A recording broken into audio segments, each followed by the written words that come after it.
Ladies and gentlemen, thank you for being on our program. Today we have Dr. Michael J. Devine. He's a guest on our Cold War series, Living Under Its Shadow.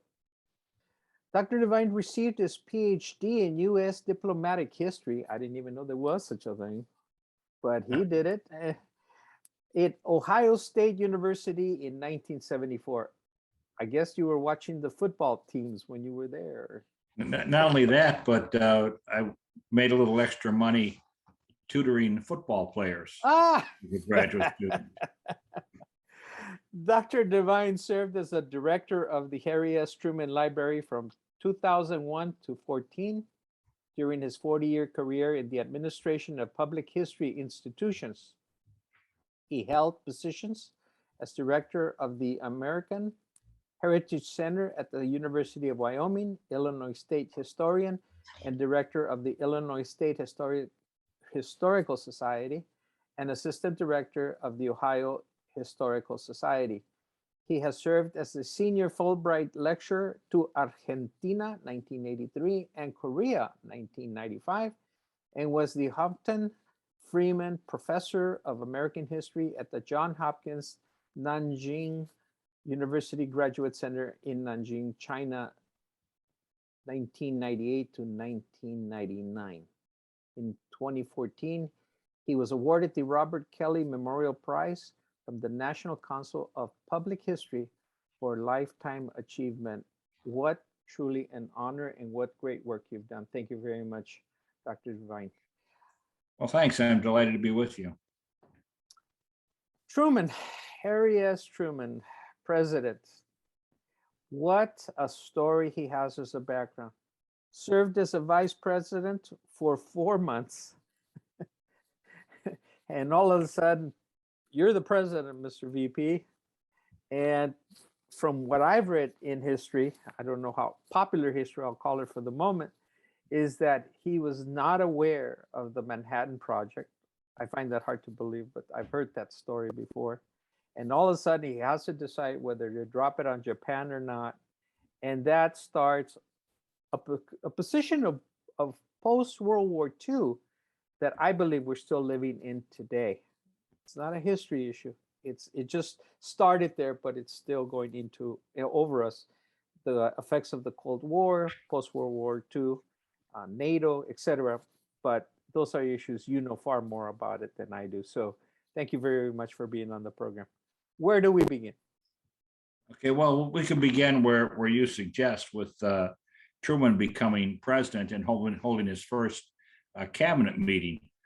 Yeah, as you suggest, Truman becoming president creates a new era in American foreign relations, and to some extent, yeah, I think you could say the Cold War begins with Truman's decision to use atomic weapons to end the war against Japan.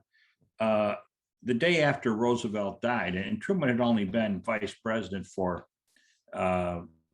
81 full days. And during that time, he'd only met on 2 occasions with President Roosevelt. They were not close at all. Roosevelt never briefed Truman on anything. Truman did not attend cabinet meetings. The 2 times he was with Roosevelt, other people were present, including the press, so nothing of any substance was discussed. So at the first cabinet meeting he had the day after he was quickly inaugurated following Roosevelt's sudden death, Henry Stimson, the Secretary of War, who was then about 80 years old and was a Republican, but had been brought in by Roosevelt to assure bipartisan support for the war effort. Stimson called Truman aside and said he wanted to meet with him as soon as possible. And at that meeting, Stimson told Truman about the Manhattan Project and the development of the atomic bomb.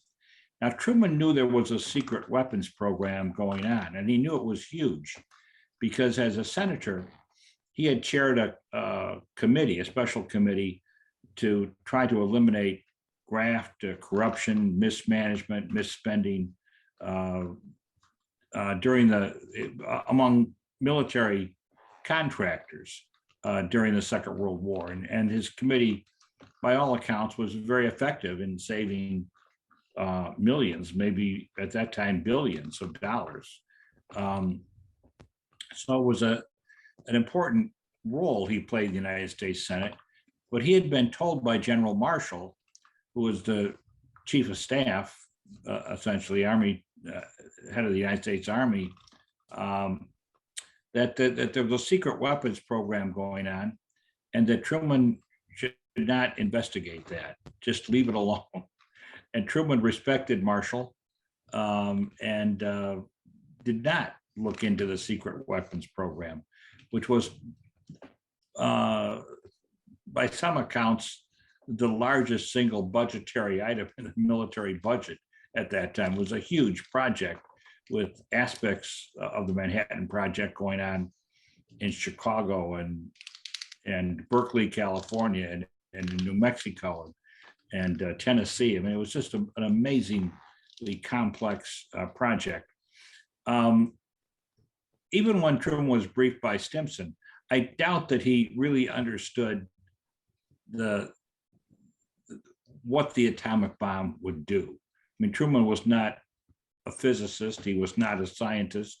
He had never attended college other than some night school after graduating from the local high school in Independence.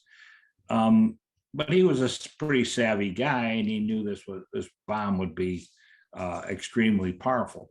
In fairness to Truman, even a lot of the scientists weren't really convinced that the bomb would work, or if it did, how much damage it would do.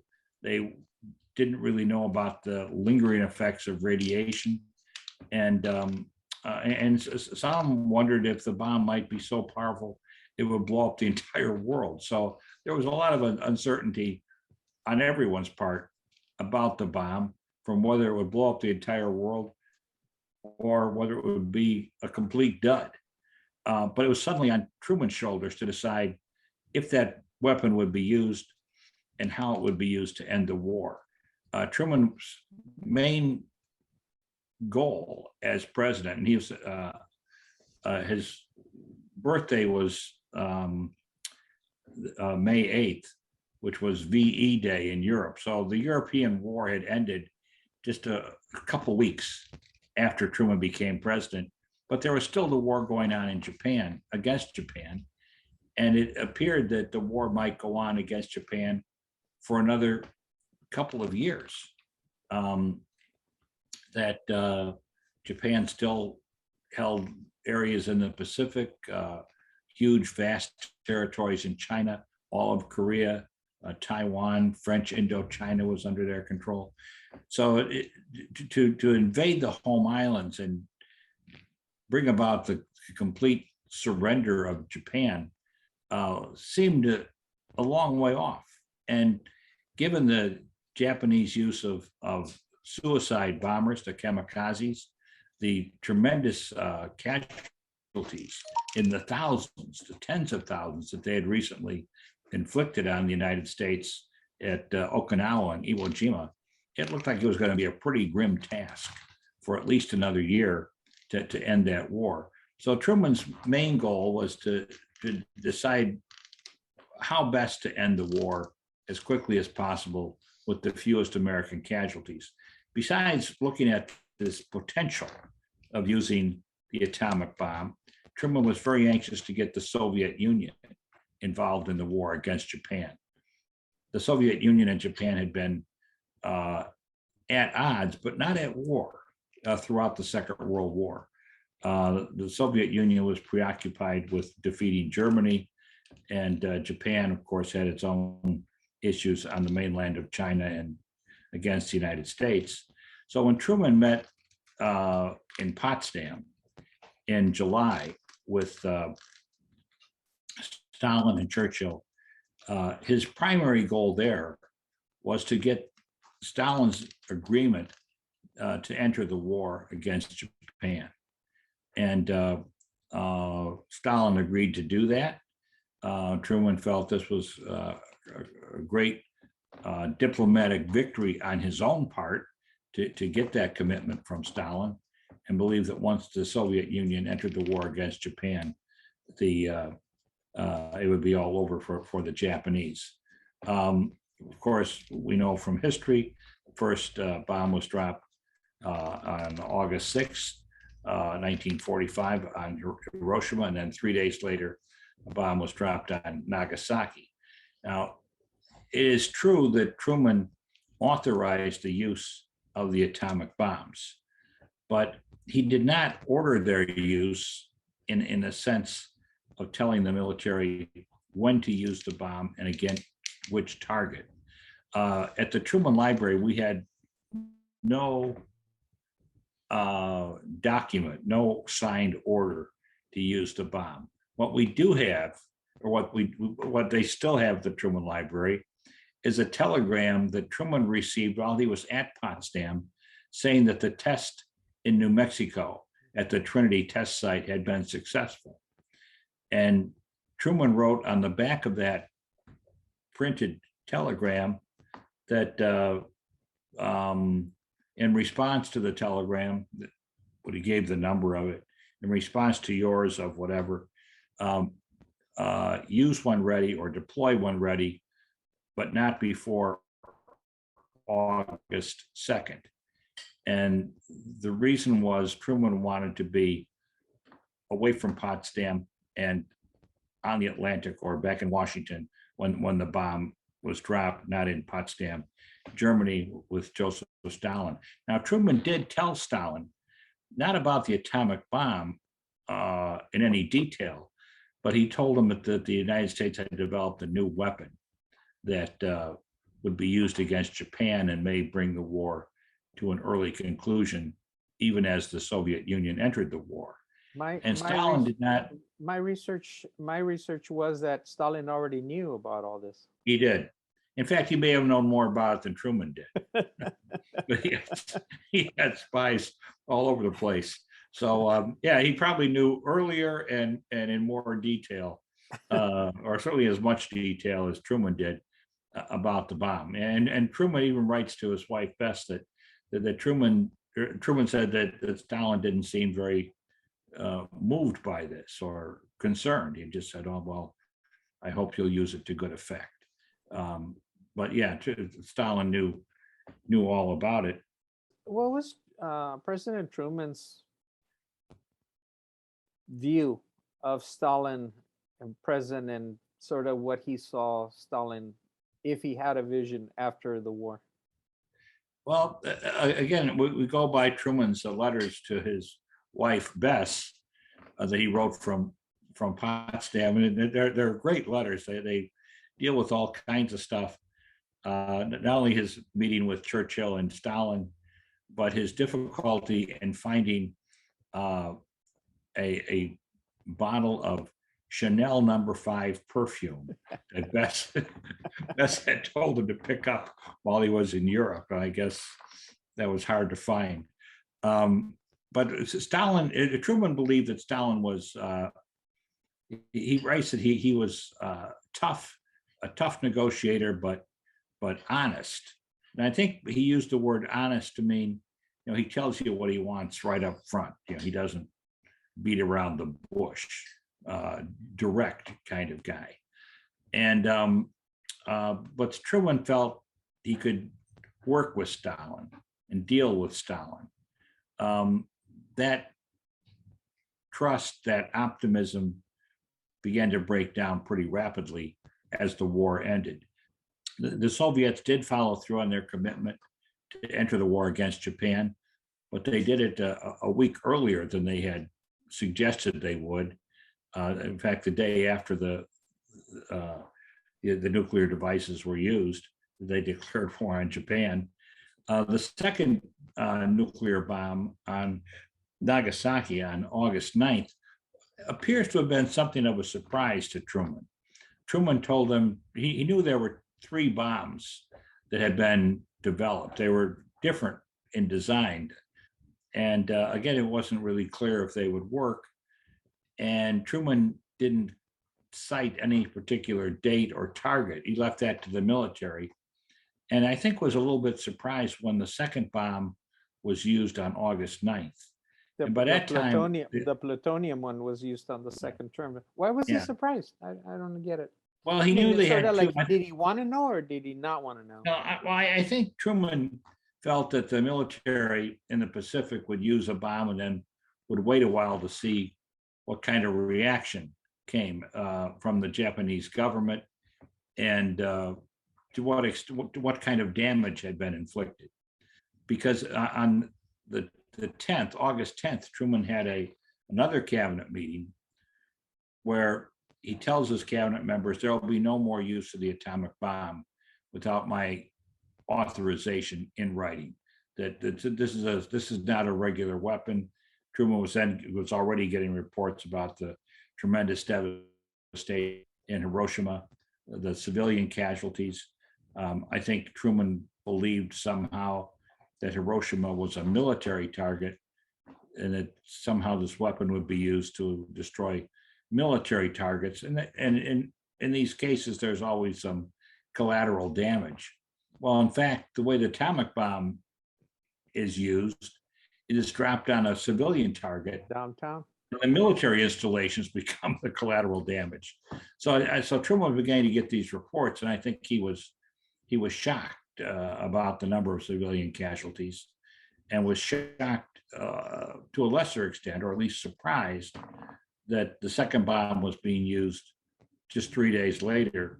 So, and knowing there was a third bomb en route, he put a stop to it. He said, we're not going to use it anymore.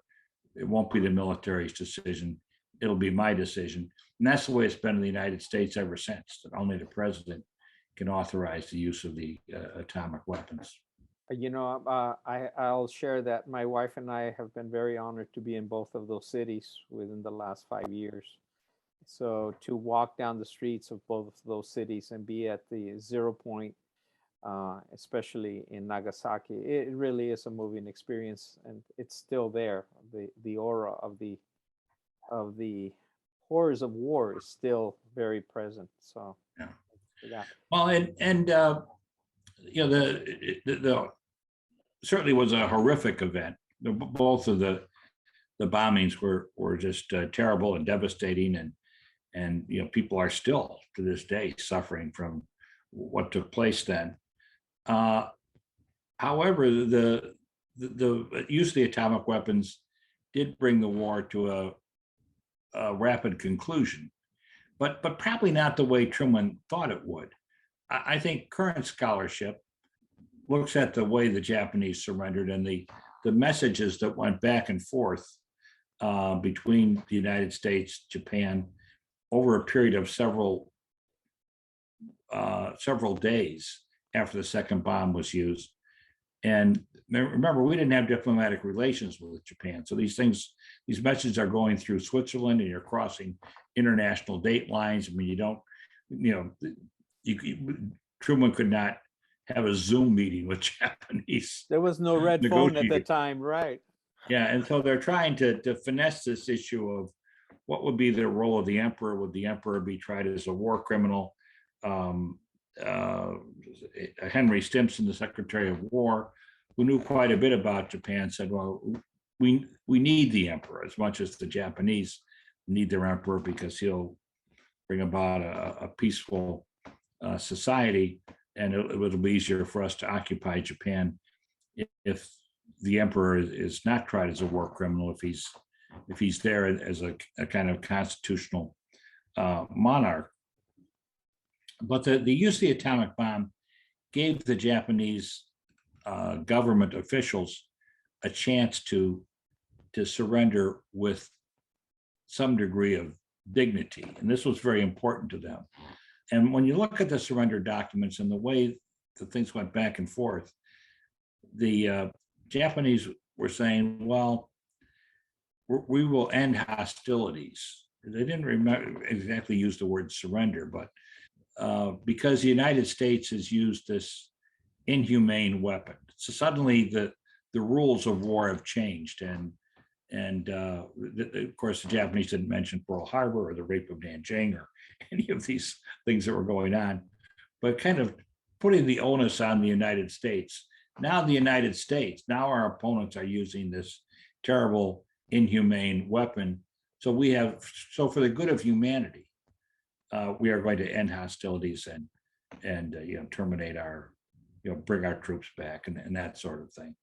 Into the, funny, in a strange way, actually, the end of World War II did not cause the Cold War, as far as I know. The Cold War sort of evolved and then became official in one of the speeches by Truman, from what I read.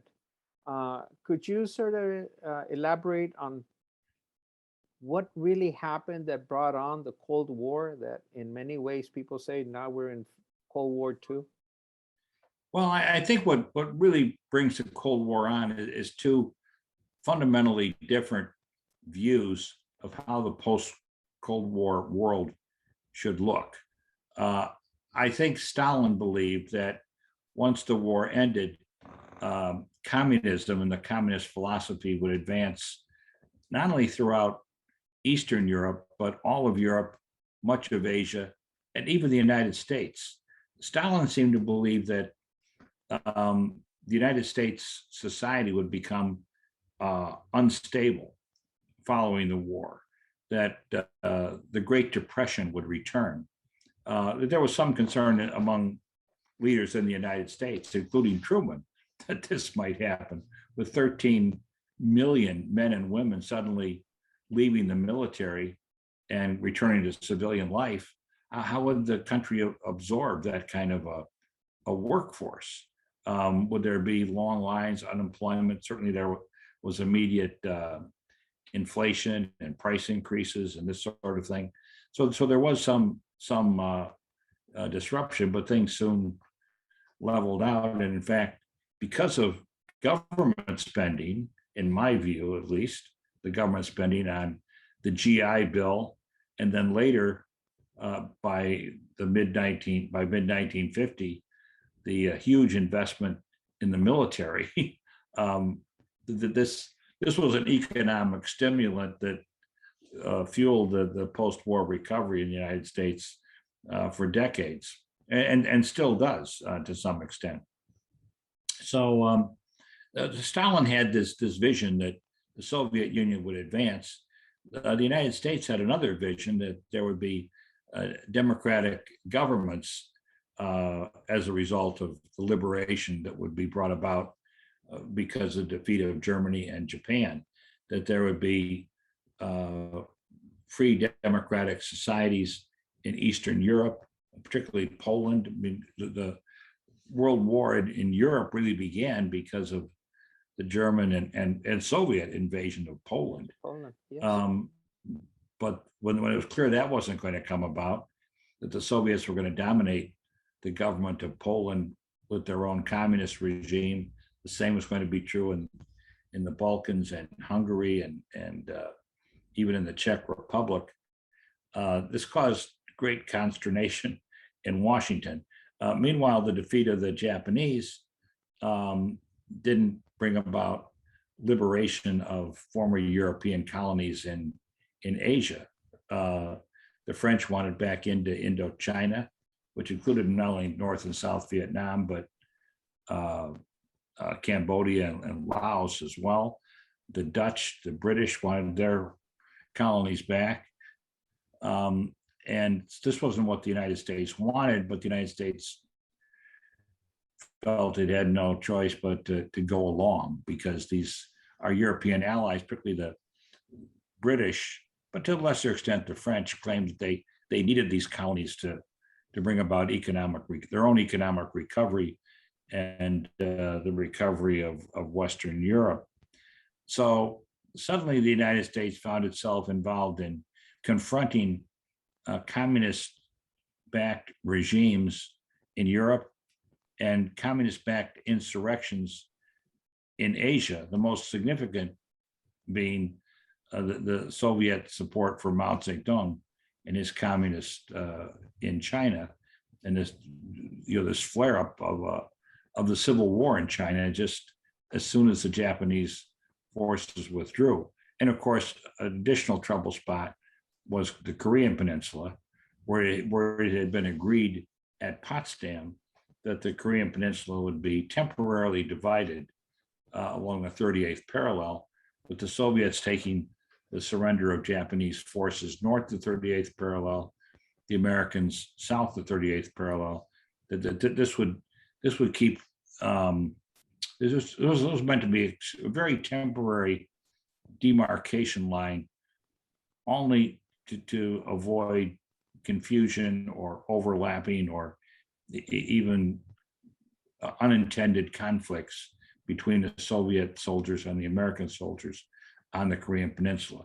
Well, of course, this soon became a permanent dividing line, and it was clear within a year or two of the end of the Korean War, or end of the Second World War, the Soviets intended to stay in North Korea and build a communist regime under Kim Il-sung, who was like some of their leaders that they installed in Eastern European countries. Can I ask what made Korea such a strategic place, location, being that you had, the other countries as well in the area? What made Korea so special?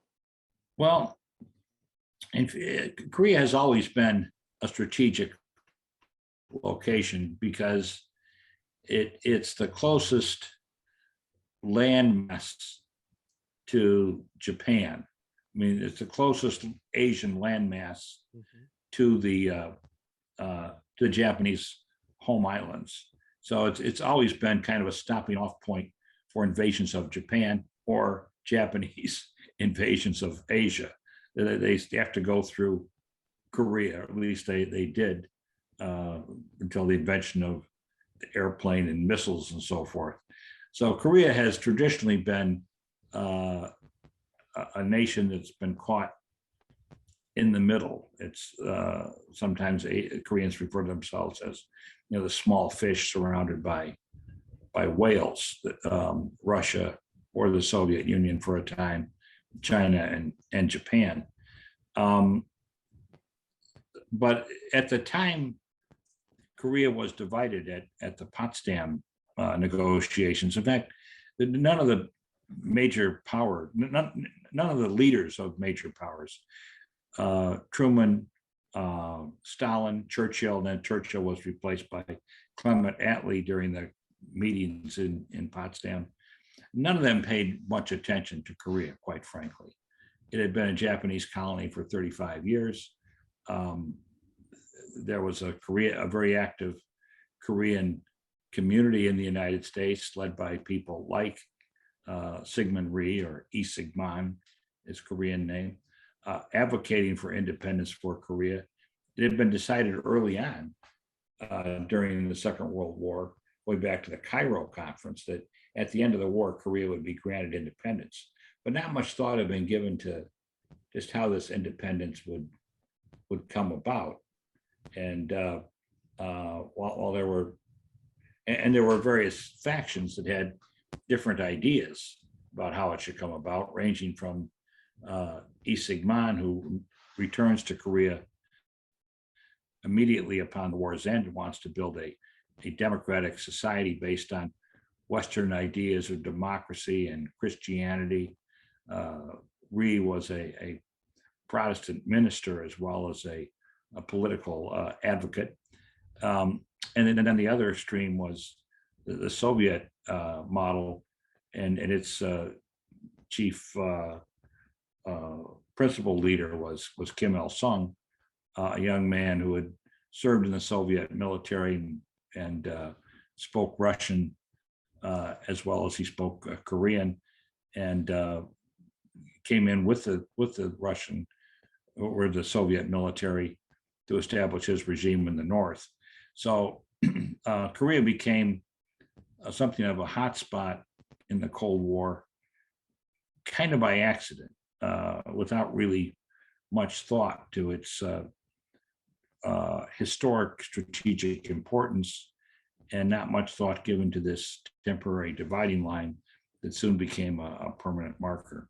Well, I can see where the attention of the United States and the European powers were focusing on rebuilding Europe.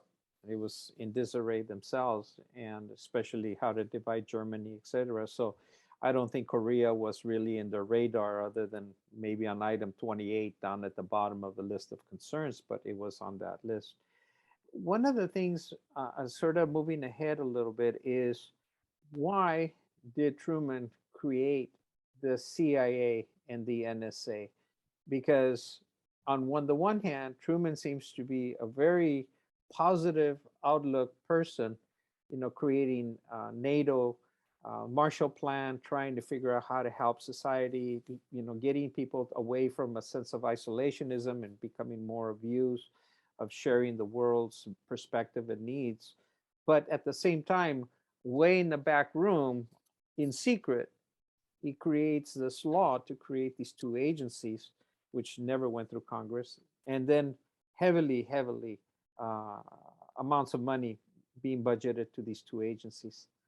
What was his thinking of creating these two agencies? Well, you're right that Truman was an idealist, and we can see his idealism in the creation of the United Nations. I mean, it wasn't necessarily Truman's idea to have a United Nations, but he felt very strongly that there should be some international body that would help bring about conflict resolution, and that conflicts in the future should be decided through some kind of negotiations, through international law. Truman was a great admirer of former Democratic press soldier, had been an artillery captain in World War I, and saw the devastation in Europe of that war, believed future wars needed to be avoided at all costs, was very disappointed as a citizen that the United States didn't enter the League of Nations, and that the League of Nations was weakened because of the United States' absence, and because the League of Nations did not act early on to confront Mussolini's invasion of Ethiopia and some of the advances that were made in Europe too. So in that sense, he's very much an idealist. He's also a very pragmatic guy. I mean, his political life began in his late 30s, early 40s as a county commissioner in Kansas City, Missouri. Jackson County actually was the county. And he was very much aligned with the Democratic political machine in Kansas City, which is a very, very corrupt machine led by a gentleman named Tom Pendergast. And because of working in the day-to-day county administration, Truman realized that sometimes idealistic notions had to conform with political realities on the ground, and so Truman could make compromises and could make deals while still maintaining what he felt was his own personal integrity. As the Cold War developed, as the tensions between the United States and Western allies and the Soviet Union worsened in late 1945 and into 1946, Truman was persuaded that the United States needed better intelligence gathering apparatus, along with the dismantling of the armed forces almost immediately after the end of the Second World War with the surrender of Japan. And to some extent, even before that, my own mother sent Harry Truman a letter in 1945, arguing that the soldiers in Europe, which included my father, he had left for the Normandy invasion several months before I was born, and had survived the Normandy invasion and the Battle of the Bulge, and was now being told it was he and his fellow soldiers should get prepared to go to East Asia for the invasion of Japan. My mother, I have never seen this letter. And we looked around in the Truman Library when I was director there to see if that might still be there, but they didn't keep all the correspondence that came in. But at any rate, she told me that, this is not fair, that these guys who fought in Europe, they won. So it should be other soldiers who go to the Far East. So there was, and even people in the soldiers who had been in the Far East, they were anxious to come home. They weren't anxious to go and invade the Japanese homeland. So tremendous pressure to dismantle the military, to bring soldiers home. And as soon as the war was over, it's just this great relief. And along with this dismantling the military, Truman saw no further need for the Office of Strategic Services, which was the forerunner of the CIA and the NSA and other intelligence gathering organizations. But as things got worse, he was convinced that by 1949 to reestablish the Central Intelligence Agency. And one of the agency's first failures was failing to warn the administration that the North Koreans were about to attack South Korea. They were looking elsewhere in Europe, the Middle East. Iran seemed like a possibility. There was concern about the Chinese under Mao Zedong invading Taiwan, or Formosa as it was called then popularly. The French in Indochina were having trouble. So there were trouble spots all over the world, including along the DMZ. But the CIA failed to pick up and adequately warn Truman and others in the administration of the extent of the buildup of the North Korean military with Soviet tanks and Soviet airplanes, also Soviet. Yeah, the whole idea is that the whole atmosphere was unknown. It was sort of in question what happened. It's almost like the U.S. ended up being surprised. Yeah, no, I think there's no doubt that the United States was surprised, but it was a complex situation on the Korean Peninsula. The United States knew that the North Korean military was supported by the Soviet Union, and that Kim Il-sung had Soviet military advisors and equipment. At the same time, Lee Sigmund, or Sigmund Rhee, the leader of South Korea, was talking about attacking the North. And he was asking for not only more economic aid from the United States, but more military aid, including heavy tanks and airplanes, modern aircraft. And the Truman administration was reluctant to give these things to him, in part because they were concerned about budgetary issues. Truman was a balanced budget guy, and the military had a large budget even before the Korean War. But there was a concern that if the South Koreans had tanks and aircraft, they might attack the North and start a war. So the Korean War started, as my fellow historian John Gaddis has pointed out. The Korean War began because Stalin wanted a war and Truman didn't. Okay. So it's sort of a sense of a soft spot that if I move in, they're not going to retaliate. Yeah, I think, Stalin was convinced by Kim Il-sung that the North Koreans had a large number of cadres in South Korea that would rise up and rebel against Sigmund Rhee, that the North Koreans would be welcomed as heroes, that the war would only last a few days. Doesn't this sound like the sort of the verbiage that I remember invading the Bay of Pigs in Cuba? Yeah. It sounds almost identical. Yeah, so indeed, yeah, it is very much like that.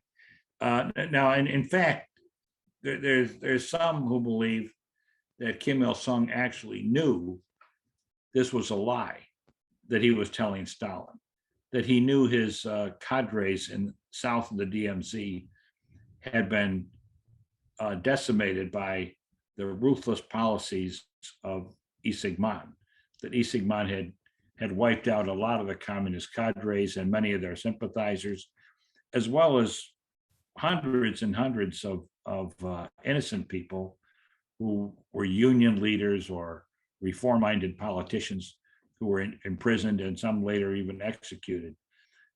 That Kim may have seen the invasion in June as his last chance to have any support at all in the South.